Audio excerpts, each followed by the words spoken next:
Boa tarde a todos. Sejam bem-vindos ao evento virtual SciTalks, Ideias que Aprimoram o Supremo. Nesta edição, contamos com a presença do secretário-geral do Conselho Nacional de Justiça, Dr. Walter Schwenkner de Araújo, convidado para palestrar sobre o tema A Nova Lei de Improbidade Administrativa, um avanço ou retrocesso? O Dr. Walter Schwenkner de Araújo é juiz federal, conferencista da Escola da Magistratura do Estado do Rio de Janeiro e professor associado da Faculdade de Direito da Universidade do Estado do Rio de Janeiro, instituição na qual também obteve os títulos de mestre e doutor em Direito Público. Atua como professor do programa de pós-graduação em Direito da UERJ e como instrutor de cursos jurídicos para assessores no Supremo Tribunal Federal e no Tribunal Regional da Segunda Região. É autor do livro O Princípio da Proteção da Confiança, uma nova forma de tutela do cidadão diante do Estado, além de contribuir com periódicos jurídicos, tendo publicado diversos artigos de caráter científico. Atuou como conselheiro do Conselho Nacional do Ministério Público entre 2015 e 2020 e exerce atualmente o cargo de secretário-geral do Conselho Nacional de Justiça. A mediação desta edição do SciTalks será feita pelo Dr. Rodrigo Crelier Zambão da Silva. Mestre em Direito Público pela Universidade do Estado do Rio de Janeiro, o Dr. Rodrigo atua como professor do Programa de Educação Continuada da Fundação Getúlio Vargas e como instrutor de cursos jurídicos para assessores no Supremo Tribunal Federal e no Tribunal Regional Federal da Segunda Região. Coordena o curso de pós-graduação da Escola Superior de Advocacia Pública da Procuradoria-Geral do Estado do Rio de Janeiro. O doutor Rodrigo Zambão é advogado e procurador do Estado do Rio de Janeiro, tendo sido procurador-geral do Estado em abril de 2018 até dezembro do mesmo ano. Neste evento, os participantes poderão enviar perguntas que, de acordo com o tempo disponível, serão respondidas ao final da exposição do palestrante, de acordo com a mediação do Dr. Rodrigo.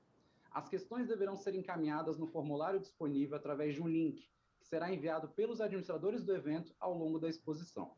Para fazer a abertura deste evento, ouviremos o secretário de Altos Estudos e Pesquisa e Gestão da Informação do Supremo Tribunal Federal, Dr. Alexandre Reis Siqueira Freire, que tem a palavra. Boa tarde a todas e todos.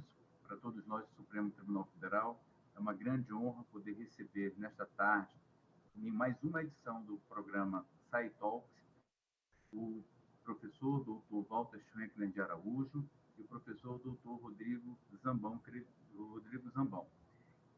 Dois juristas de primeira linha, dois administrativistas que estão contribuindo significativamente para o aprimoramento do direito administrativo brasileiro, ambos com uma experiência institucional espetacular. Tanto o Dr. Walter Schwenkner quanto o professor Rodrigo Zambão tiveram já a honra de contribuir com o Supremo Tribunal Federal. O Walter Schwenkner foi juiz auxiliar no Supremo Tribunal Federal, em sequência foi para o Conselho Nacional do Ministério Público, na qualidade de conselheiro indicado pelo Supremo Tribunal Federal. Rodrigo Zambão foi assessor jurídico do ministro Marco Aurélio no Supremo Tribunal Federal. Ambos prestaram trabalhos relevantíssimos à Suprema Corte. E hoje nós temos a honra de recebê-los no Supremo Tribunal Federal para tratar de um dos temas mais relevantes da atualidade no direito administrativo, que são as inovações da Lei de Improbidade Administrativa. Então, temos a honra hoje de dialogar com dois experts que irão apresentar seus modos de ver as inovações da Lei de Improbidade Administrativa. A palestra será ministrada pelo Dr. Walter Schwenkner, que terá a moderação e o debate promovido pelo professor Rodrigo Zambão. Professor Walter Schwenkner, para todos nós é uma grande honra lhe receber no Supremo Tribunal Federal.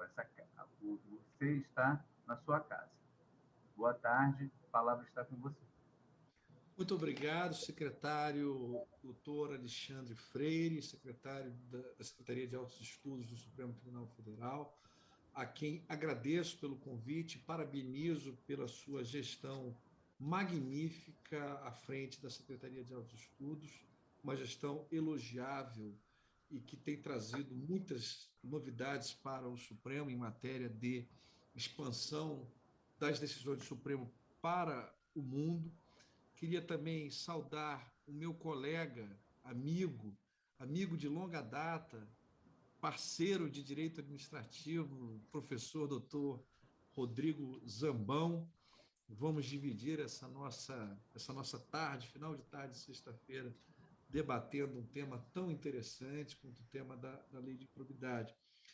Eu vou procurar, na minha intervenção, apresentar os temas de maneira a trazer uma reflexão crítica sobre as novidades. Vou fazer, no primeiro momento, uma breve contextualização da reforma da lei de improbidade pela Lei 14.230, por que isso aconteceu agora, no meio dessa pandemia, e, em seguida, apresentar item a item quais são as novidades. Porque eu sei que muitos que estão nos assistindo talvez não tenham tido ainda acesso à nova lei, e aqueles que já estão ali estudando e trabalhando com a nova lei também têm a oportunidade de apreender as novidades e as controvérsias que já estão surgindo em relação ao que veio de novo.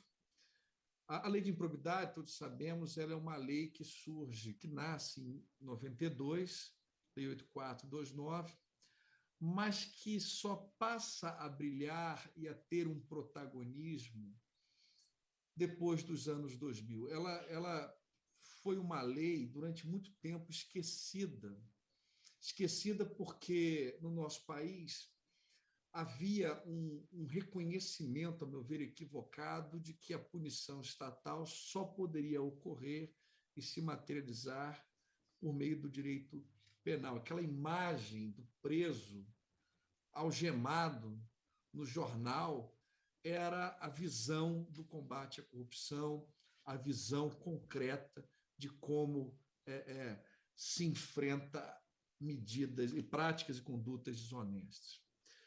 Com as grandes operações, Mensalão, Lava Jato e todas as demais dos anos 2000, houve uma mudança de compreensão de como um sistema punitivo estatal deve se materializar.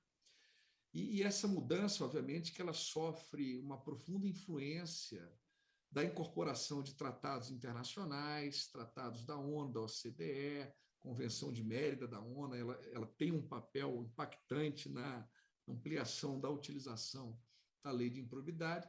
E isso também repercute na própria jurisprudência, na própria atuação do Ministério Público. O Ministério Público passa a acreditar na força da lei de improbidade como uma grande ferramenta para convencer e dissuadir no sentido de mudança comportamental e de prevenção de condutas desonestas.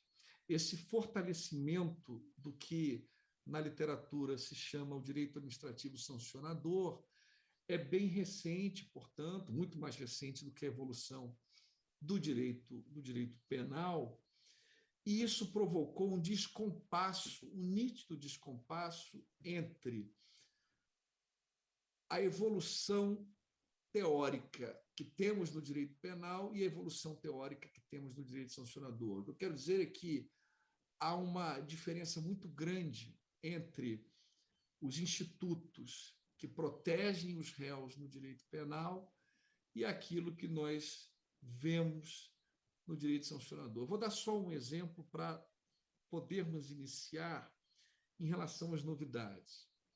No direito penal, ninguém discute a retroatividade da lei penal mais benéfica.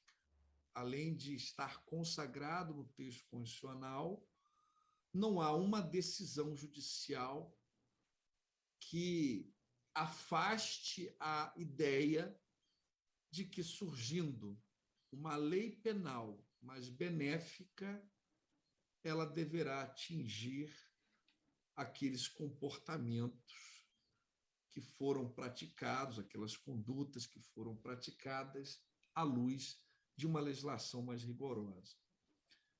Quando analisamos o direito sancionador, ainda existe debate sobre essa matéria.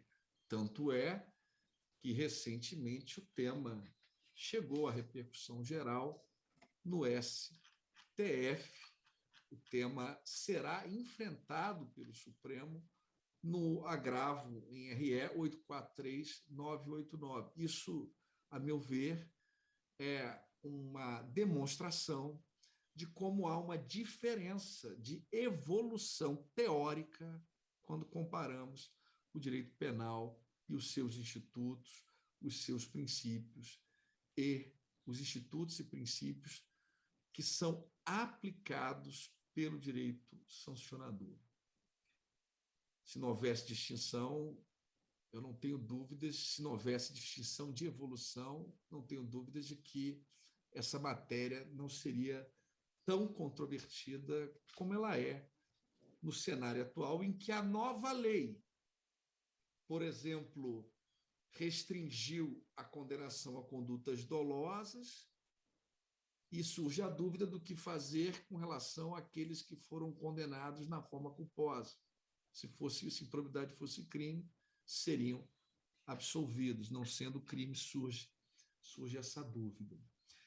E isso não é algo exclusivo do nosso país. No direito alemão e no direito espanhol, por exemplo, que são os dois países europeus de onde saem as melhores teorias em matéria de direito sancionador, são os países que, a meu ver, estão à frente do seu tempo, estão na vanguarda em relação a essa matéria. Quem estuda o direito sancionador, ou pelo menos quando se começou a estudar o direito sancionador, quem estudava eram os professores, assistentes dos professores catedráticos de direito penal.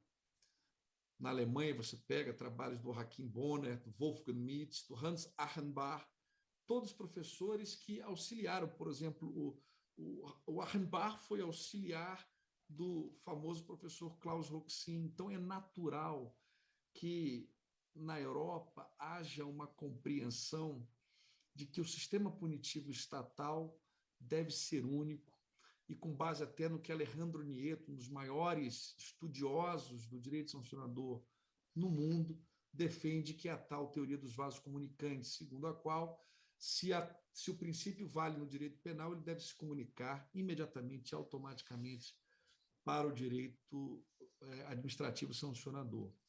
Eu confesso que eu tenho uma certa reserva com relação a essa compreensão da comunicabilidade automática, automaticidade da transposição dos princípios de um ramo para o outro, porque eu penso que os objetivos de cada um desses dois ramos do direito penal e direito sancionador, os objetivos são distintos.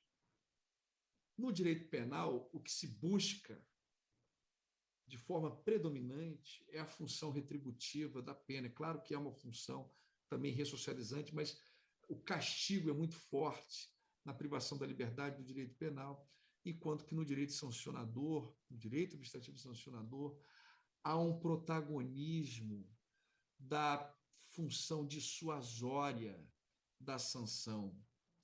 A sanção do direito sancionador existe para castigar, mas o seu papel primordial é o de dissuadir, o de prevenir e o de evitar comportamentos corruptos, desonestos, e, no caso da improbidade, evitar a própria improbidade. Fala-se até da função regulatória. Alice Voronoff, procurador de Estado, colega do Dr. Zambon, tem um estudo magnífico sobre o direito sancionador, defendeu na UERJ, no programa de pós-graduação, destacando exatamente essa preocupação que a sanção deve ter com o desenvolvimento de um ambiente de negócios, com o desenvolvimento da economia, com a organização da competitividade, porque país nenhum se desenvolve com uma vulgarização da corrupção, com a banalização da corrupção. Isso frustra qualquer ambiente competitivo. Então, os objetivos são distintos, de modo que, a meu ver, não é apropriado defender um transporte automático daquilo que encontramos no direito penal para o direito administrativo. Então, por exemplo, tentativa no direito penal, ela pode ser aplicada no direito sancionador. Já é mais complicado, porque há uma predominância da ideia de que a pena só deve ser aplicada se houver o exaurimento da conduta. Transportar para o direito sancionador automaticamente as circunstâncias agravantes do Código Penal. é complicado, porque você viola a segurança jurídica, o princípio da não surpresa, você aplica uma circunstância, uma pessoa sem que haja fundamento na lei específica do direito sancionador. Então, muito embora não seja possível, a meu ver, aplicar automaticamente tudo que vem do direito penal no direito sancionador, muita coisa pode ser apropriada pelo direito sancionador. E o que isso tem a ver com o tema da nossa tarde de hoje, a nova lei de improbidade? A reforma da lei de improbidade veio para consolidar a evolução que já está ocorrendo há alguns anos do direito sancionador, os princípios, as regras básicas, diretrizes do direito sancionador aparecem ao longo da reforma. Ela dá destaque à proibição do bis in idem. A reforma se preocupa com o princípio da intranscendência da pena. A pena só pode atingir a pessoa que praticou a conduta, salvo se houver previsão legal muito específica, estipulando o contrário, como decorre, por exemplo, do artigo 8º da Lei de Improbidade, que agora só permite, em relação ao herdeiro, ao sucessor, a transferência do ressarcimento ao erário, e não mais da multa. Quando o artigo 8º-A, por exemplo, que também entrou com a reforma, restringe, à luz da teoria maior da desconsideração da pessoa jurídica, a transferência da responsabilidade da pessoa jurídica que praticou a conduta a outra pessoa jurídica. Então, essa preocupação que veio com a reforma de se evitar a transferência da responsabilidade, de se evitar uma banalização da solidariedade e da responsabilidade, isso tem como objetivo dar densidade a princípios que são do direito penal para que eles sejam aplicados também no direito sancionador, e aqui especificamente o princípio da não transcendência da pena. Outro princípio que é do direito penal e que veio muito forte com a reforma da lei de improbidade, o princípio da individualização da pena. De acordo com a redação original da lei de improbidade, a parte autora, e aí Ministério Público ou pessoa jurídica interessada, isso na redação original, poderia pedir genericamente a condenação do réu nas penas da lei. Muitas vezes o juiz sentenciava aplicando condenações de forma solidária, sem avaliar o que cada um dos que foram imputados como ímprobos teria efetivamente praticado. Então, o que a gente descobre na reforma? Em primeiro lugar, a petição inicial agora precisa individualizar a conduta do réu. Isso é bom para a sociedade, isso não é retrocesso, isso é garantia de que a pessoa vai responder por uma acusação, sabendo pelo que ela está respondendo. Não era assim. Quantas vezes me deparei com acórdãos dos mais diversos tribunais, dami factum dabut ius, o réu era condenado a uma pena e por um comportamento em relação ao qual ele não tinha se defendido. Ele tinha se defendido por uma suposta conduta que atentava contra os princípios, e aí lá no final o juiz, da cabeça dele, resolve aplicar a pena de perda da função pública e entendeu que era caso de enriquecimento indevido. Isso não pode mais acontecer, porque não só a petição inicial deverá indicar, isso é novidade, a conduta que o réu praticou, se foi do artigo 9º, do artigo 10, do artigo 11, e não só isso. Agora, o juiz também vai precisar, de acordo com o artigo 17, parágrafo 6º, decidir, ao início do processo, qual é a tipificação daquela conduta, porque isso era um outro problema. A pessoa começava respondendo pelo artigo 9º, mudava, depois a pena mudava. Não pode ser assim.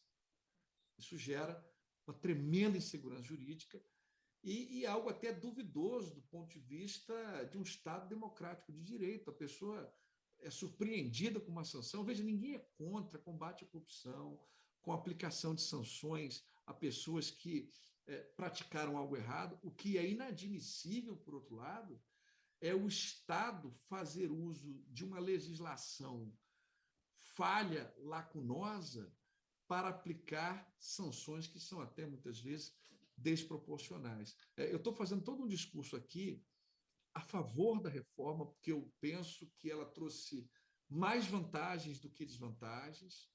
Há alguns problemas, por exemplo, em relação à prescrição. Eu acho que a lei não fez bem quando previu quando ocorrer a interrupção do prazo prescricional, ela cai pela metade. Isso eu acho que vai dar problema. Muitas ações estarão prescritas. Isso, né? Enfim, 4 anos, de 8 caído para 4. E aquela prescrição intercorrente do direito penal, né, que se entre a sentença e o acordo houver 4 anos, imagine, né, a quantidade de ações que estarão prescritas. Outro princípio do direito penal que agora ficou muito forte com a reforma da lei de improbidade, que veio para o direito sancionador, é o do contraditório e ampla defesa. Por que eu digo isso? Vou dar um exemplo. Decretação de indisponibilidade. Na redação original, interpretada pelo STJ, olha, eu acho isso um absurdo, mas bastava o autor pedir a decretação de indisponibilidade do réu, que ela deveria ser deferida, independentemente de qualquer demonstração de dilapidação patrimonial, do perigo da demora, de nada. E vejam, nós estamos falando de privação do patrimônio de pessoas, de empresas. Isso é uma coisa muito séria. O direito de propriedade é um direito fundamental à luz da nossa Constituição. Se for necessária a decretação de indisponibilidade, o mínimo que o Estado deve exigir de quem ajuiza uma ação de improbidade é que apresente indícios mínimos da necessidade da decretação no caso concreto. E essa é uma novidade da lei.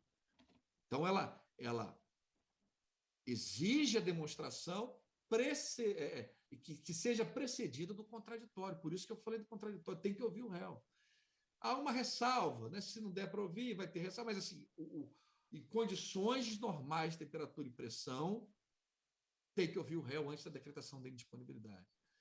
E isso, de certa forma, se confronta com uma posição já consolidada no STJ de que não haveria necessidade de oitiva prévia do réu. Vocês vão reparar que, em muitos momentos, a nova lei ela bateu de frente com decisões do STJ, não do Supremo, porque normalmente essas decisões elas paravam no STJ, talvez agora subam ao Supremo, em razão do tipo de matéria que entrou no texto legal, mas batiam de frente em razão de um posicionamento,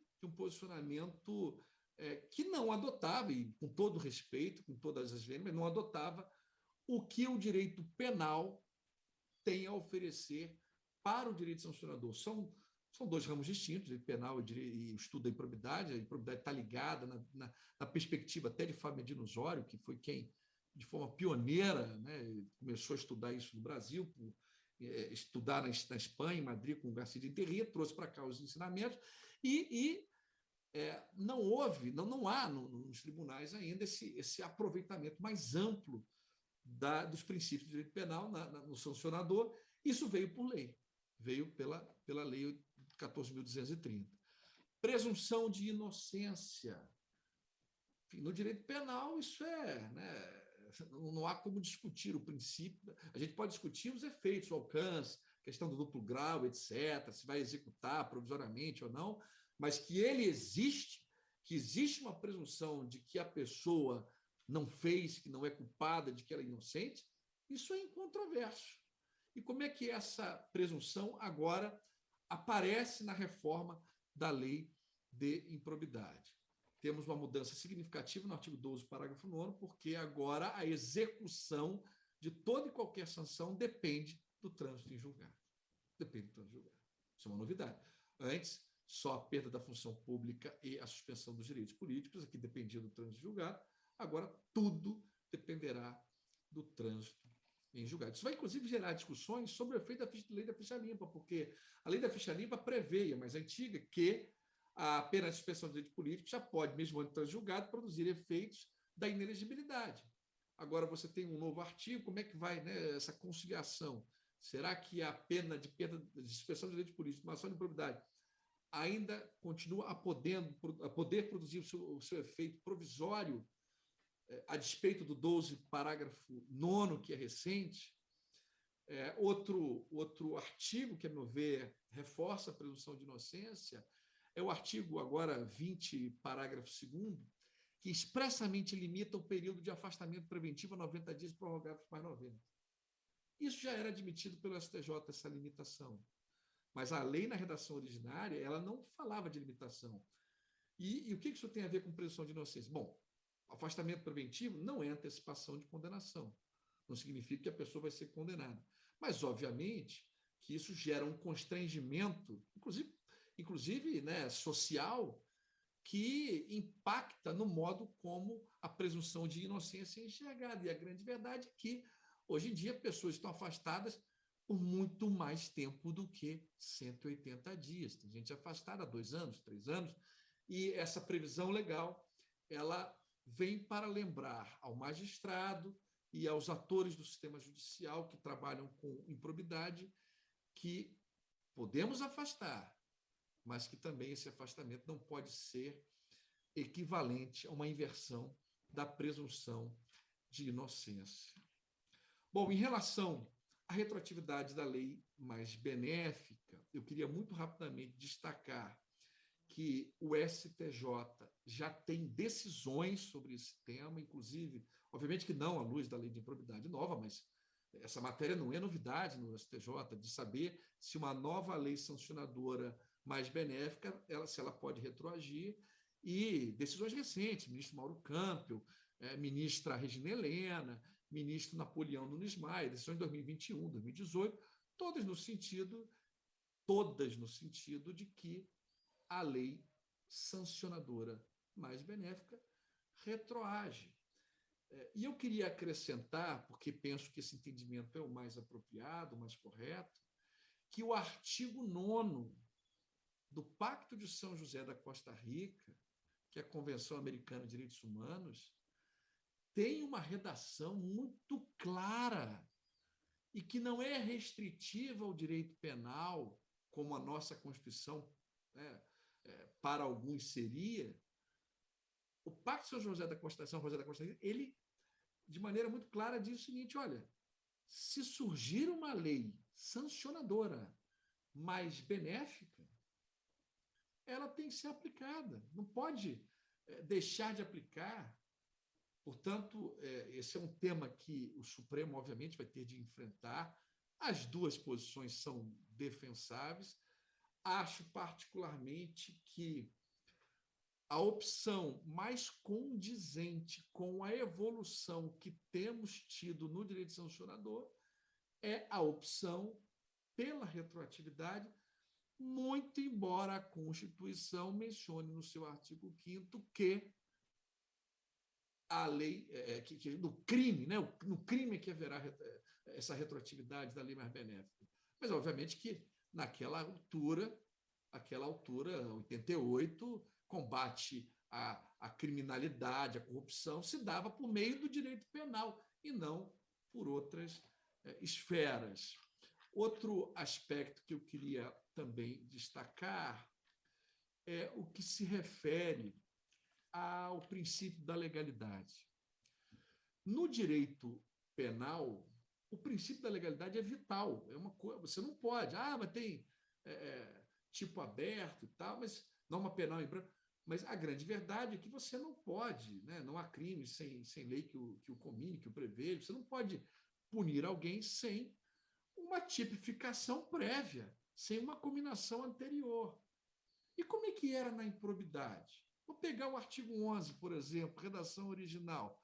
Se atentar contra os princípios. Mas quais princípios? Os princípios da administração pública. Mas quais são?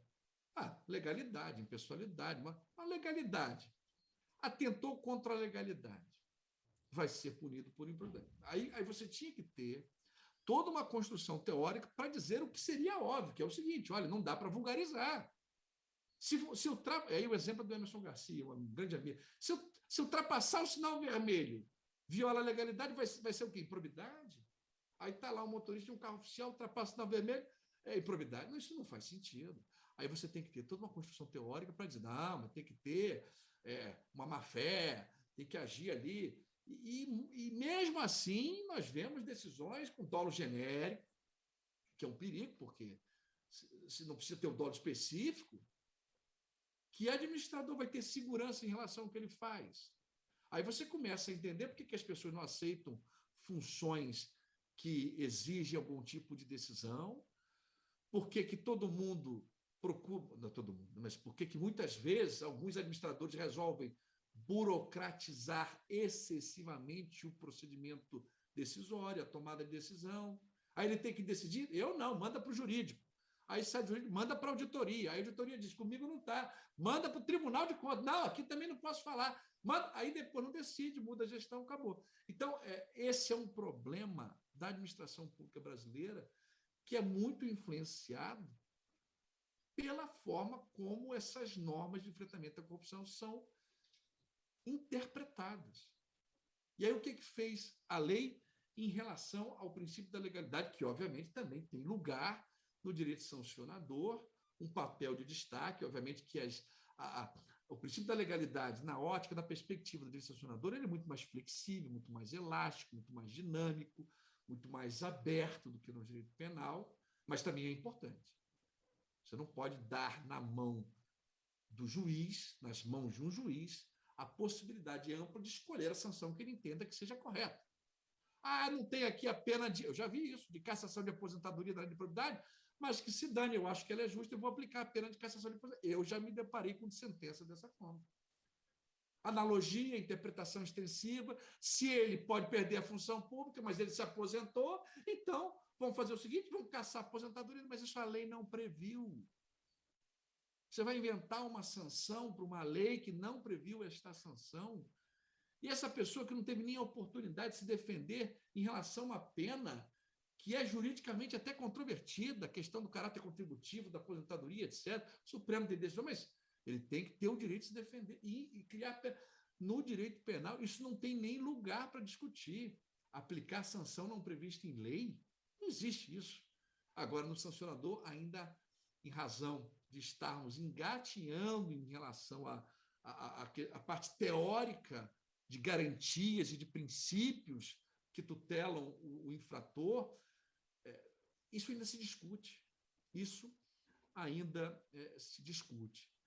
E aí o que eu quero destacar? O artigo 11 agora, a meu ver, felizmente sofreu uma profunda alteração, de modo que agora, para praticar uma conduta que atenta contra os princípios, ela precisa estar descrita no artigo 11.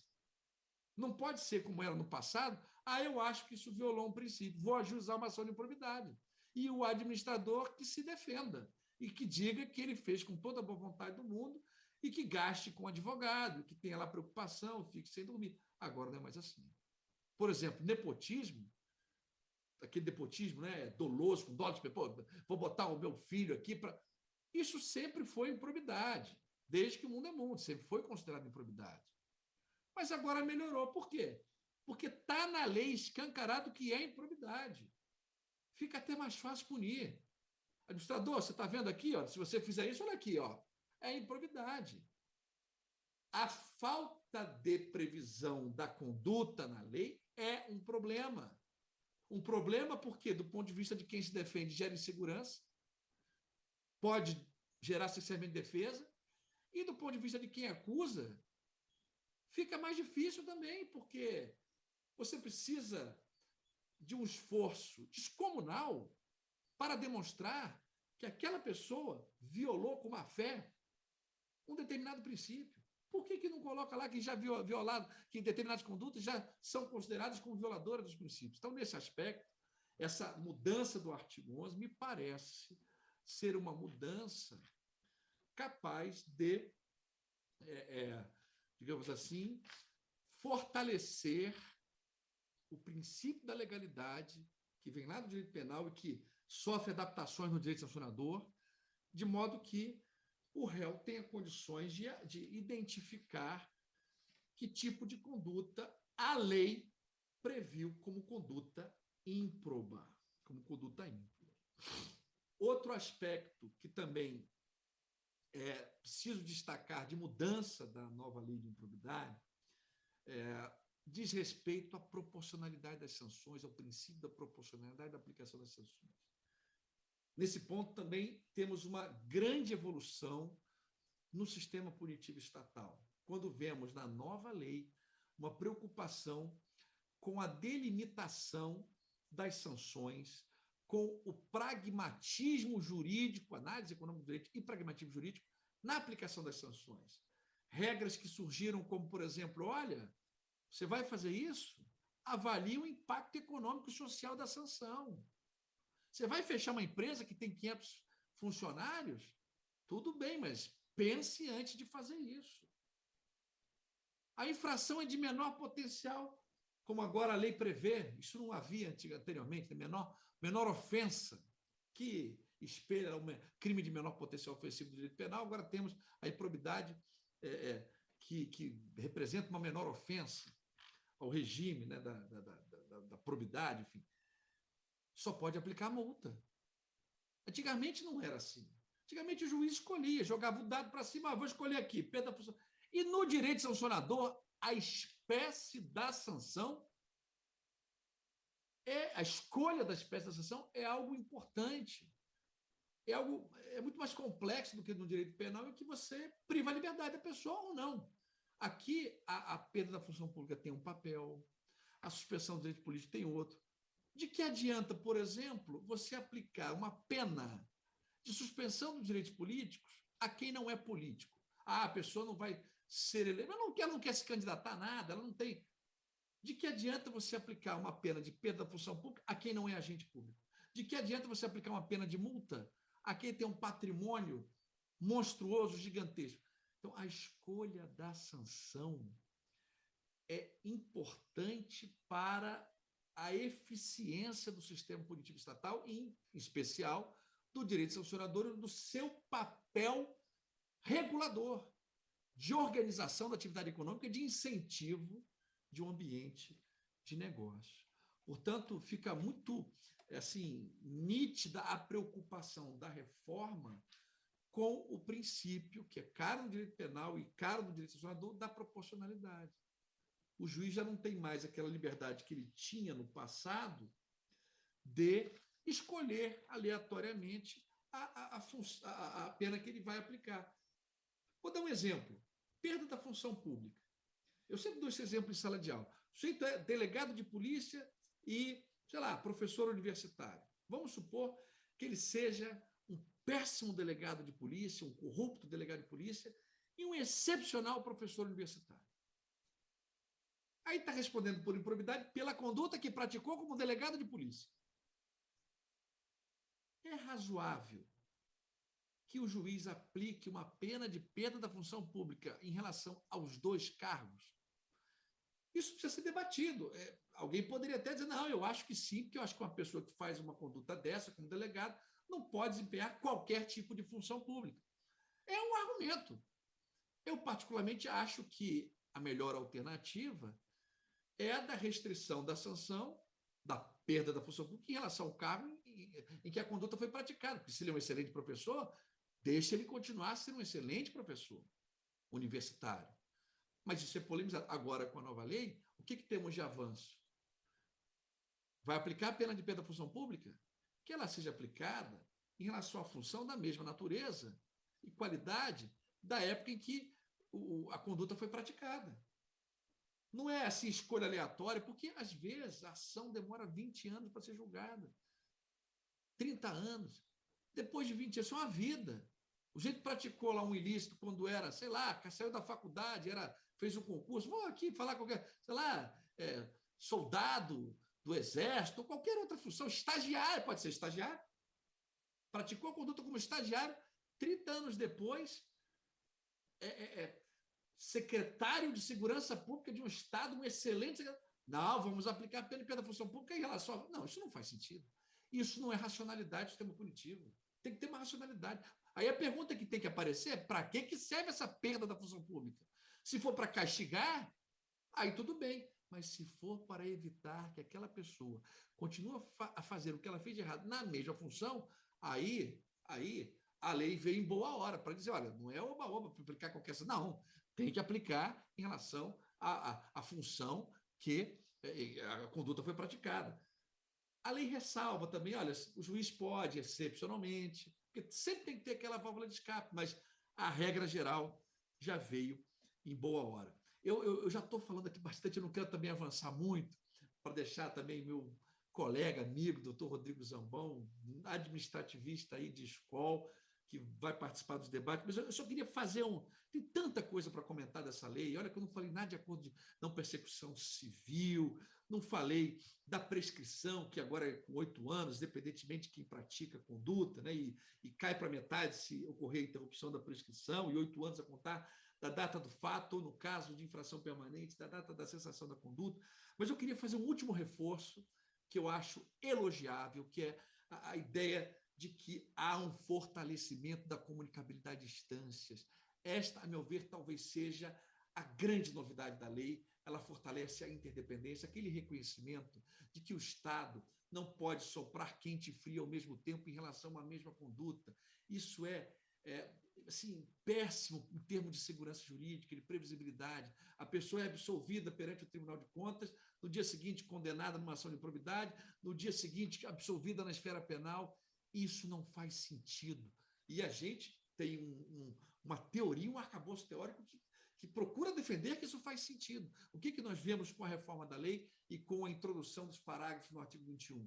Espera aí, você pode até juiz da ação de improbidade, você pode até condenar o réu, mas faz o seguinte, considera o que foi apurado lá no Tribunal de Contas. E tem mais, se a pessoa for absolvida na esfera civil ou na esfera penal, independentemente se o mérito ter sido julgado, mesmo que a absolvição por ausência de provas, se o tribunal confirmar a absolvição, aquilo vincula. Portanto, tivemos um grande avanço em relação ao problema, que é um problema que não é desprezível, da sobreposição de instâncias punitivas no Brasil. Não podemos acreditar na ideia equivocada de que quanto maior a punição, melhor para o nosso país, que a pessoa tem que ser punida muitas vezes. Não é por aí. A punição a quem fez o errado é importante, mas que seja na medida daquilo que ela fez errado. E se ela já foi punida, como está na lei agora, pessoa jurídica que foi punida pela lei de corrupção, que isso seja considerado e não gere uma dupla punição, porque isso é bis in idem. É bis in idem. Como é que você vai explicar para uma pessoa que não, ela já foi punida, já foi multada? Vai ser multada de novo? No Brasil pode, porque não. Aí agora a lei proíbe. A lei proíbe, fortalecendo mais um princípio do direito penal, que é o ne bis in idem, a proibição, a vedação de dupla punição pelo mesmo fato, e agora no direito sancionador. Eu queria passar agora a palavra ao meu colega, doutor Rodrigo Zambão, é um craque nesse tema também, Rodrigo, que já foi procurador-geral do Estado, enfim, professor aí, a gente tem dividido turmas até. Quero te ouvir, a gente até para dialogar, né, Rodrigo, para trocar ideias em relação a essas grandes controvérsias que surgem, né, e principalmente pela forma como a reforma foi divulgada, né? Muitas pessoas falando mal, criticando, dizendo que foi um retrocesso, e muitas vezes até sem ter, né, muitas notícias de jornal dizendo isso, sem ter o conhecimento, sem ter assim, a compreensão de todo o contexto e de como essa novidade ela é boa, ela representa um tremendo avanço no modo como o nosso país terá condições de enfrentar a corrupção. Agradecer, Walter. Primeiramente, queria saudar a todos os presentes. Vejo aqui queridos amigos como espectadores da brilhante palestra do professor Walter Schwenkner. Queria agradecer, em primeiro lugar, o convite da presidência do Supremo, na pessoa do secretário de Altos Estudos da Corte, doutor Alexandre Freire, que é uma referência técnica, ética e profissional para todos nós, e especialmente para mim é uma referência de vida. Aprendo muito com o meu querido amigo Alexandre Freire, que vem revolucionando, como estávamos conversando antes, a Secretaria de Altos Estudos aqui da Corte, democratizando a informação, modernizando o acesso à informação. Então, não tenho dúvidas que o Alexandre Freire vai deixar um grande legado para o país. E queria agradecer a oportunidade de poder participar de um evento com o professor Walter Schwenkner, que também é uma referência profissional, técnica, ética para mim, um grande amigo, uma grande pessoa, né? Quem tem a sorte de lidar com o professor Walter Schwenkner sabe que ele tem uma energia muito boa, é um cara alto astral, contagiante, né? Sempre que o Walter se faz presente, o ambiente muda, né? Não só por seu conhecimento, mas sobretudo pelo seu bom espírito, pela sua boa energia.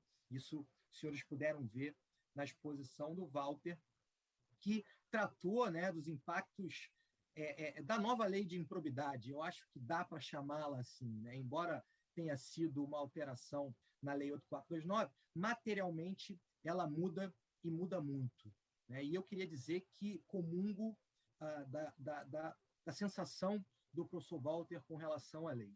Nós sabemos que quando ela foi editada, né, e pegando aqui um gancho para a parte final da exposição do professor, ela instaurou um verdadeiro fla-flu no direito público brasileiro, né? De um lado, aqueles que associavam essas alterações a um enfraquecimento no combate à corrupção, chegaram a chamar de lei da impunidade, e, de outro lado, né, pessoas que viam uma necessidade de correção de rumos, sobretudo em razão de uma banalização no manejo de ações de improbidade e na consideração daquelas condutas que configuravam, né, atos de improbidade.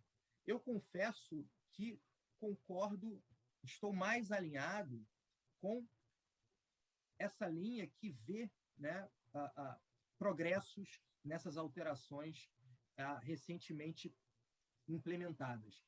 Preciso reconhecer que nós estávamos diante de uma lei de 92.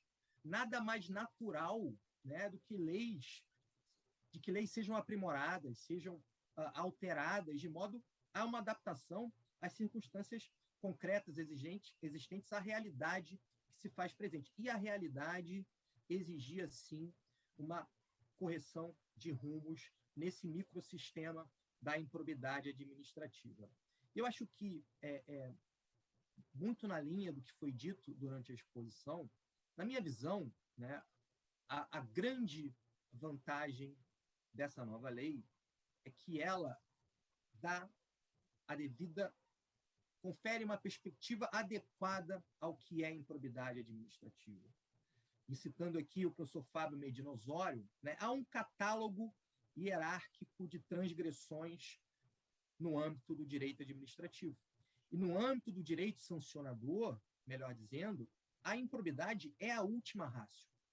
É preciso reconhecer que nem toda infração praticada pelo administrador público deve ser subsumida ao conceito de improbidade administrativa. A improbidade, ela exigia até a reforma a presença do elemento subjetivo. Agora ela passa a exigir de forma adequada, na minha visão, a presença do dolo, desse dolo específico, o que demonstra que a improbidade, né, envolve uma especial intenção de praticar atos contrários ao ordenamento jurídico brasileiro. Antes da exposição, enquanto eu me preparava, eu anotei aqui uma série de temas, né, de bons temas, mas eu acho que um tema que foi muito bem tratado na exposição é justamente essa comunicabilidade entre o direito penal e o direito administrativo sancionador. E deixo aqui já, né, e recomendo vivamente um artigo que o Walter escreveu sobre essa, né, comunicação, sobre essa relação entre o direito administrativo sancionador e o direito penal. Foi antes da lei de improbidade, mas ele já conseguiu, né, antever uma série de discussões que vieram com as alterações.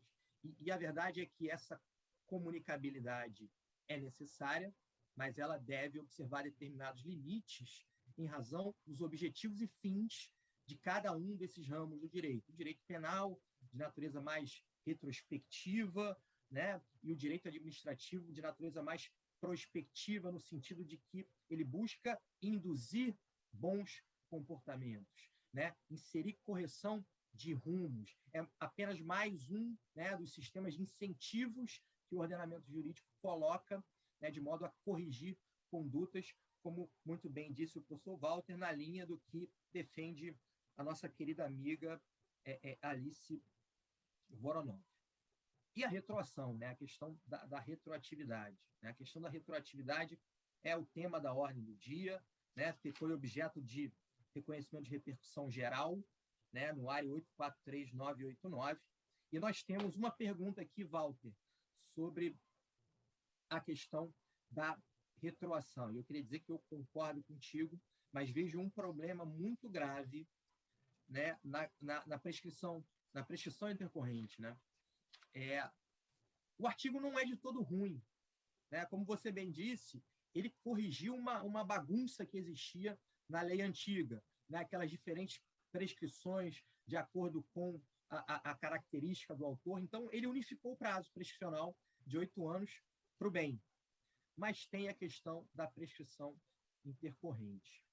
E eu, refletindo aqui antes da nossa conversa, eu acho que aplicar essa prescrição intercorrente a processos em curso é matar a maior parte das ações de improbidade relevantes em trâmite no país. Eu queria saber a sua opinião sobre isso, já que você pontuou isso rapidamente.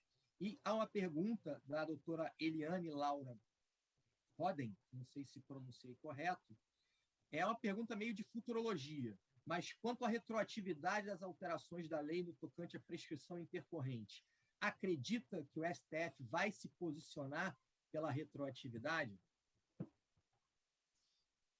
Obrigado, Rodrigo. Excelente fala, enfim, né? Como sempre, explicando muito bem assim, a sua visão, e concordo com tudo que você comentou. Eu queria até receber a informação de que o nosso secretário-geral do Supremo está assistindo, participando, fazer um registro da presença também do doutor Pedro Felipe, tem sido também um grande parceiro, né? O CNJ com o Supremo hoje em dia atuam em harmonia, enfim, então fazer esse registro. Com relação às duas perguntas, uma de futurologia, outra do que eu acho que é mais seguro falar do que eu acho.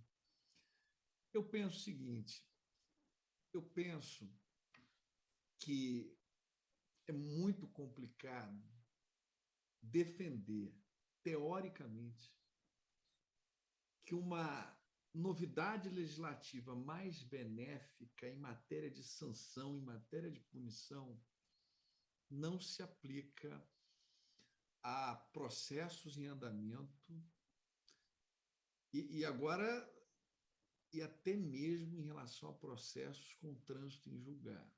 E aí já fica, né, o bode na sala aí para discussões, mas outro dia eu vi alguém comentando, mas não pode retroagir, menos se o processo estiver transitado em julgado. Não é assim no direito penal, né? Por outro lado, de fato, a pressão social para evitar este efeito que poderia ocorrer vai ser gigantesca. Uma resposta teórica, estritamente até conservadora e olhando só para os aspectos jurídicos e técnicos, seria talvez deve retroagir e paciência, que o Estado adote providências para não repetir o erro. Para não repetir o erro. Um discurso do tipo, mas essa nova regra surpreende os órgãos de persecução em matéria de improbidade. Se soubessem antes que era assim, teriam feito de tudo, mas agora desfazer o passado. Mas vejam, a teoria do direito penal, ela é alicerçada nessas ideias de que o desfazimento é possível quando vem para beneficiar o réu. paciência, o poder de punir, ele encontra limites em alguns institutos que estão por aí no direito penal em razão de uma evolução no processo civilizatório, em razão de muita coisa errada que já aconteceu. Então, a gente poderia até discutir, poxa, mas isso é certo? É certo que o Estado fique impedido de punir uma pessoa que praticou uma conduta desonesta pelo fato de ter surgido uma nova lei? Eu acho que, a partir do momento que o Estado fez a opção por prever uma regra dessa natureza com a qual eu não concordo, essa pressão intercorrente, eu acho que isso aí assim, não devia estar lá, do jeito que está, né? Mas já que fez essa opção, como é que eu vou defender que isso não se aplica? E, sinceramente, a gente conhece, não é de hoje, direito material, direito daquelas discussões superficiais, de direito material é direito processual, se for processual é imediato, se for material, aí for mista, aí começa a mista. Porque a grande verdade é a seguinte: a pessoa que pratica uma conduta hoje, é perseguida hoje, ela vai se beneficiar dessa regra. Como justificar que quem respondeu antes não vai ter a mesma regra benéfica? Como é que... se vale para absolver no plano material, no caso do dolo e culpa, absolvendo no caso de culpa, como é que eu não vou retroagir no aspecto da prescrição? Eu disse que não responderia, mas eu vou aqui arriscar. Não vou arriscar na resposta, mas o que eu vou acrescentar em relação ao que eu falei, e até em respeito à pergunta sobre o que eu acho que o Supremo poderia decidir e tal, eu não sei o que o Supremo vai decidir. De fato, não sei, não imagino. Enfim.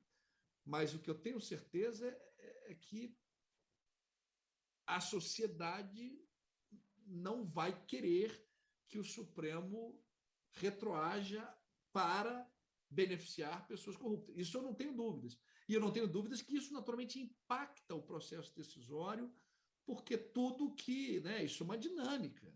Não vou dizer que o Supremo se curva à opinião pública, não é isso. Mas, obviamente, que todo e qualquer magistrado ele está inserido num contexto político, social, antropológico, enfim, ele é fruto do seu meio. O ser humano é isso, não é uma ilha isolada que vive num castelo. Portanto, isso, para mim, é incontroverso. Essa influência, esse poder de pressão social para não retroagir, acho que vai ser muito forte. Mas talvez não seja a melhor solução técnica. É o que eu acho. Não sei se você concorda, Rodrigo, assim, com a tua opinião. Concordo integralmente, Walter. Concordo integralmente. Acho que é uma alteração legislativa ruim. Acho que o prazo é descolado da realidade do processo judicial brasileiro. Esse é um descolamento da realidade muito claro. Mas nem tudo que é ruim é necessariamente inconstitucional. E fica difícil defender retroatividade em tiras, né? Aí vira subjetivismo, vira falta de técnica. Se nós vamos defender a retroatividade da lei punitiva mais benéfica no campo do dolo, no campo... Tem um tema interessante aqui, né? O artigo 11 deixou de tipificar determinadas condutas como violação a princípios. Abolício. Também concordo. Então, tem essa retroatividade. No campo da prescrição, eu vou fazer uma opção com base em qual fundamento para ela não retroagir. Então, eu concordo. Eu acho que vai causar problemas concretos graves. Eu acho que a opinião pública vai ser contra esse tipo de medida, mas, tecnicamente, vai ser muito difícil não defender a retroação, Rodrigo, desse prazo. Não, e sabe, Rodrigo, eu vou usar uma expressão forte aqui, mas eu acho que cabe. Eu diria assim, esse é o custo que nós estamos pagando por termos deixado uma lei tão ruim existir por tanto tempo. Tão ruim, só para que não haja assim, falou que a lei de improbidade é ruim, com um regramento ruim.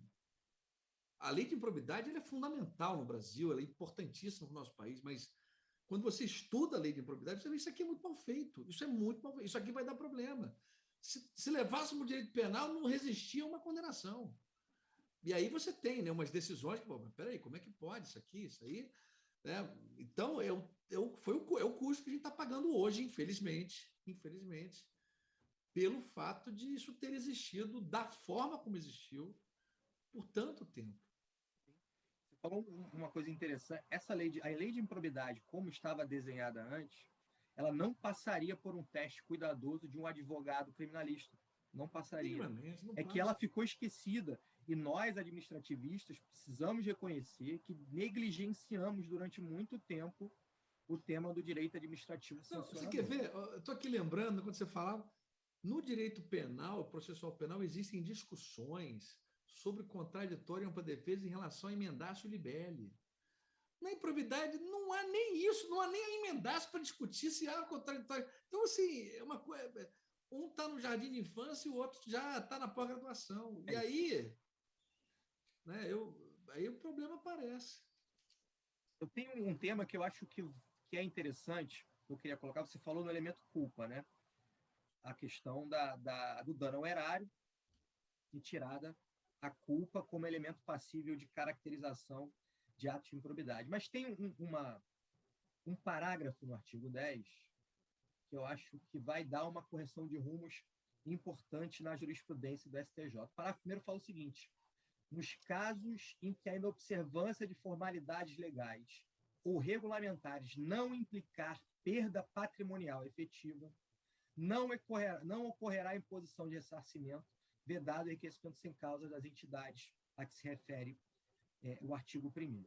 E aí entra aquela história do dano in re ipsa, quando há violação... O artigo 10, inciso 8, também relacionado... Também, artigo 10, inciso 8, exatamente. Isso em sala de aula eu criticava bastante. Como é que pode... Sabe por que não faz, a meu ver, não faz sentido, com todo respeito ao entendimento do STJ, isso era consolidado no STJ, só para, né, talvez nem todos, para quem está nos assistindo, o 10, inciso 8, prevê que causa dano ao erário dispensar a licitação, então não fazer, no caso que você tinha que licitar.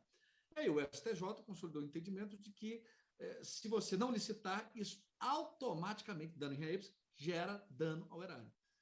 E aí eu dizia o seguinte, peraí, se automaticamente gera dano, e se não gerar no caso concreto? Vamos supor, o município contrata um advogado para acompanhar as ações e o advogado cobra um valor irrisório.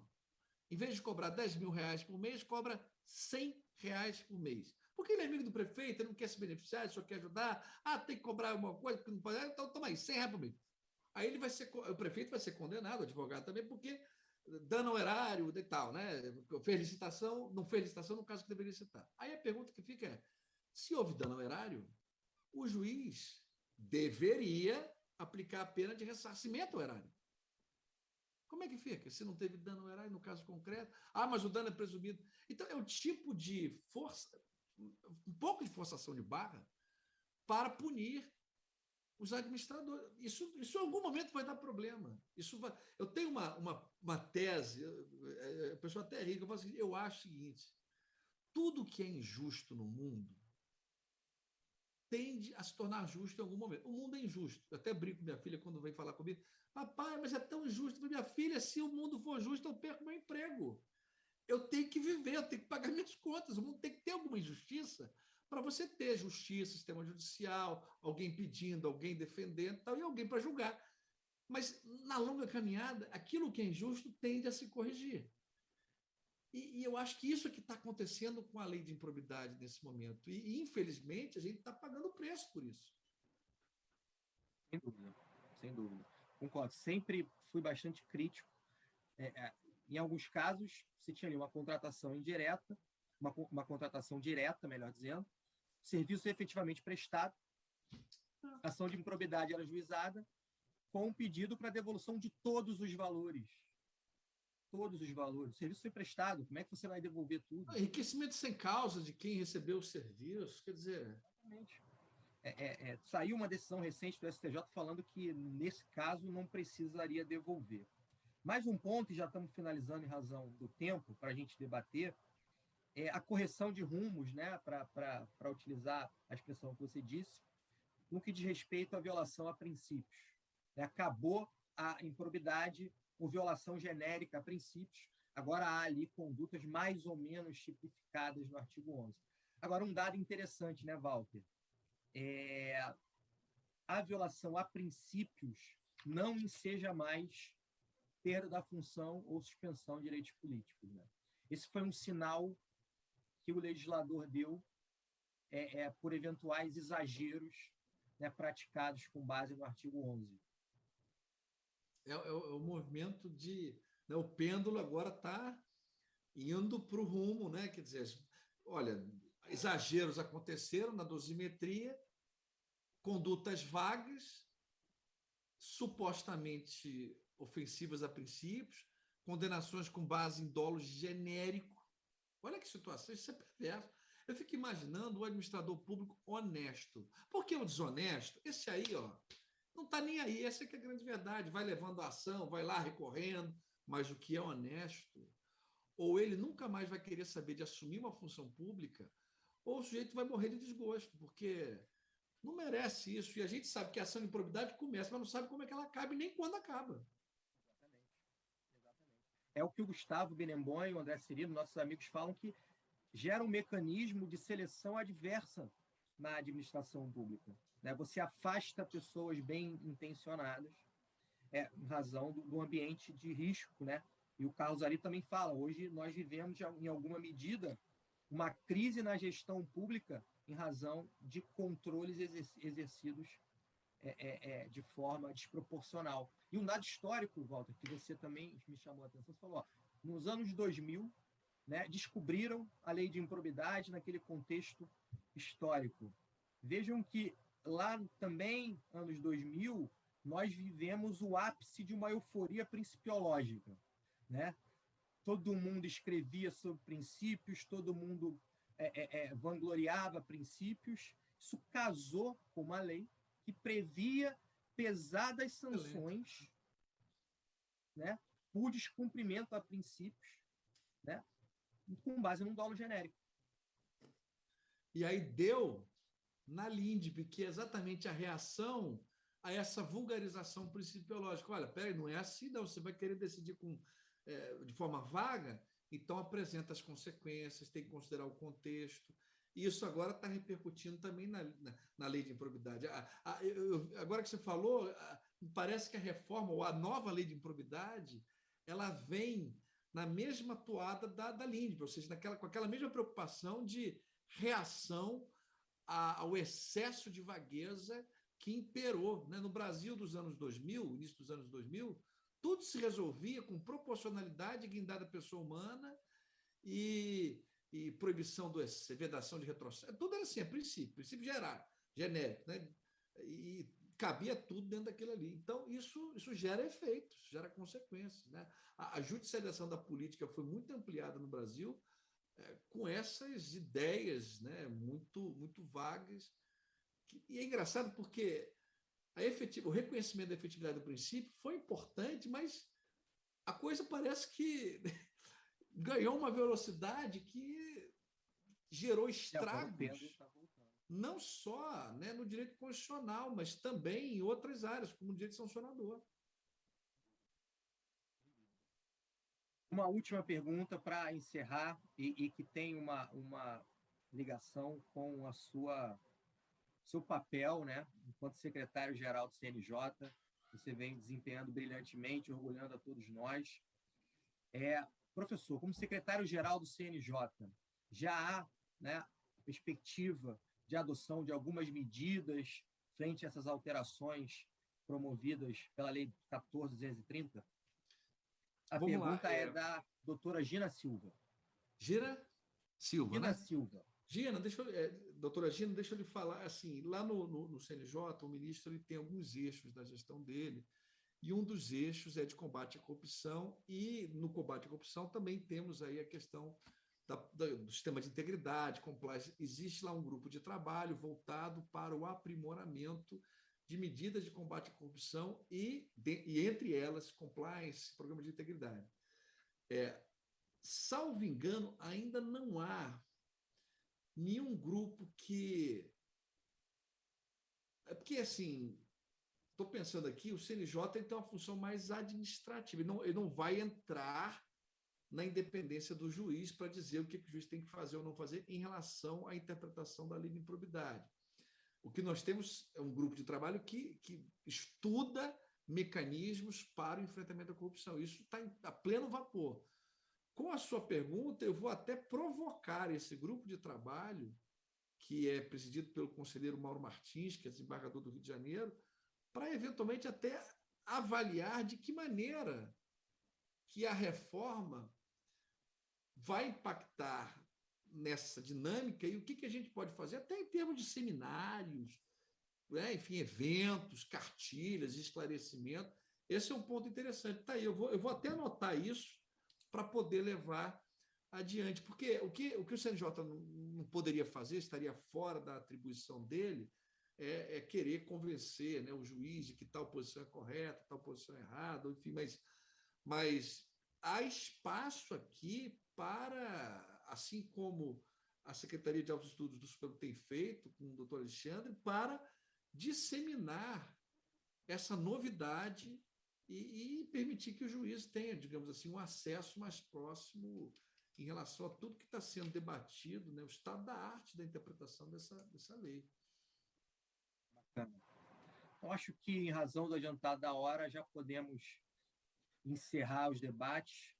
Eu queria, mais uma vez, parabenizar Walter pela sua brilhante exposição. Foi muito bom ouvi-lo, foi muito bom aprender com a sua exposição. Obrigado. Você é sempre uma referência, um professor para todos nós. Eu passo a palavra agora ao secretário de Altos Estudos do Supremo Tribunal Federal, doutor Alexandre Freire.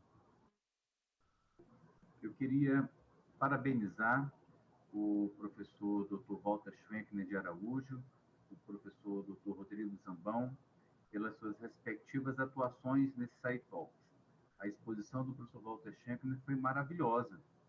O debate promovido pelo professor Zambão, com as questões, com a troca de ideias, foi muito rico. Nós podemos perceber isso pelo conjunto de questões que foram apresentadas e filtradas e mediadas pelo professor Rodrigo Zambão. Eu diria para vocês que esse é um dos SciTalks mais diferenciados, uma vez que nós apostamos em uma metodologia diferente, a partir de um diálogo mais fluido, que vocês proporcionaram uma troca de ideias a respeito dos pontos mais impactantes da lei que reforma a lei de improbidade administrativa. Foi uma tarde riquíssima, nós podemos acompanhar aqui, professor Walter, professor Rodrigo, inúmeros assessores de ministros, juízes auxiliares, juízes e instrutores acompanhando esse importante debate que vocês promoveram. Muitas mensagens positivas nos nossos grupos de WhatsApp aqui do Supremo Tribunal Federal. Então, foi uma tarde muito rica.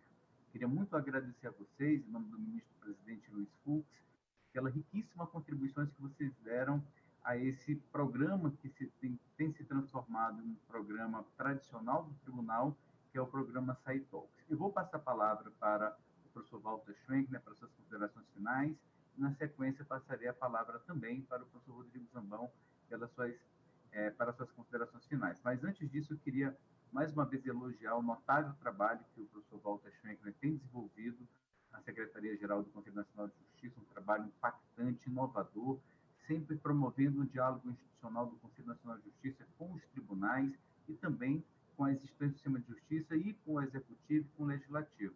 Um traço característico do professor Walter Schwenkner e também da gestão do ministro-presidente. Professor Walter Schwenkner, a palavra está com o senhor. Muito obrigado, secretário doutor Alexandre Freire. Eu queria, mais uma vez, agradecer por esse convite, um convite que, para nós que somos simultaneamente do magistério e da magistratura, é uma honra gigantesca poder ter um tempo de fala nesse ambiente tão seleto de profissionais do Supremo Tribunal Federal. Eu sei que o nosso público-alvo, ele, na sua maioria, é de colegas da magistratura que estão aí atuando no front, auxiliando os ministros, assessores. Então, para nós, é importantíssimo e muito, muito honroso estar aqui nesse SciTalks. Queria também, doutor Alexandre, parabenizá-lo, como fiz anteriormente, não só pelas iniciativas de publicação em idioma estrangeiro, as publicações que a SAI tem feito, mas como também por ter concebido esse programa que hoje, né, o SciTalk, ele já é um sucesso, é um programa que assim, coloca em debate temas que estão na ordem do dia. É um programa, eu tenho acompanhado, né, o senhor tem colocado para debater pessoas que têm um protagonismo nacional, já vi em outras ocasiões, embaixadores, enfim. Então, parabéns pela escolha dessa dinâmica desse programa, né? Tem um programa que isso se perpetue por longo prazo, porque o Supremo Tribunal Federal hoje é um grande think tank, é um grande ambiente de estudiosos, né? Os assessores, os juízes que trabalham, os servidores que trabalham. Eu sempre que fiquei um tempo auxiliando, altíssima qualidade, e pessoas que têm essa preocupação de se aprimorar. Portanto, eu tenho certeza de que o SciTalks ele é relativamente recente na sua existência, mas tenho certeza de que vai ter muito êxito e ser muito comentado pela qualidade do trabalho que o senhor desenvolve. Só um exemplo da qualidade do trabalho que o senhor desenvolve. Então, muito obrigado. Agradeço também a atenção de todos que estão assistindo, enfim, né, pela paciência de nos ouvir e pelo tempo, né, nessa sexta-feira tão agradável e de final de tarde. Muito obrigado. Muito obrigado, professor Walter Schwenkner. Professor Rodrigo Zambão. Queria reiterar aqui as palavras do professor Walter Schwenkner. Queria agradecer de coração a oportunidade. Foi uma tarde especial para mim. É verdadeiramente emocionante estar aqui, né, voltar em alguma medida ao Supremo Tribunal Federal, depois de um tempo em que tive a oportunidade de servir a corte entre 2014 e 2016. Então, para mim, foi uma alegria muito grande. Queria parabenizar, Alexandre, reiterar aqui as palavras do Walter, por todo o seu trabalho, por tudo que você tem feito para a comunidade jurídica, por tudo que você tem deixado de legado para a comunidade jurídica brasileira.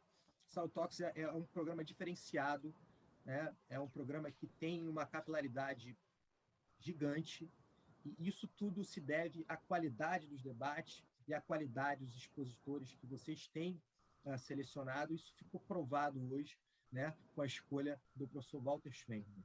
Então, queria desejar uma excelente final de tarde a todos. Queria agradecer mais uma vez, um bom fim de semana. Fiquem bem, fiquem com saúde. Muito obrigado.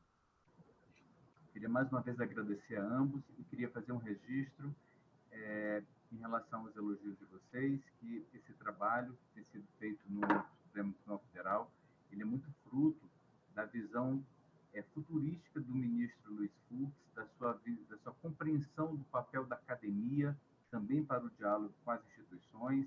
Queria também dizer, evidentemente, que na Secretaria nós temos um quadro excepcional de colegas que trabalham. Queria aqui fazer menção ao trabalho da Lívia Gil Guimarães, que é a nossa coordenadora de pesquisa, do Guilherme Menés, que é gerente da coordenadoria de pesquisa. Queria também agradecer gentilmente ao trabalho que vem sendo desenvolvido pela assessoria de cerimonial, que é um trabalho fantástico no Supremo Tribunal Federal, e que são parceiros nossos nos eventos principais da Corte e aqueles que nós desenvolvemos na Secretaria de Estudos.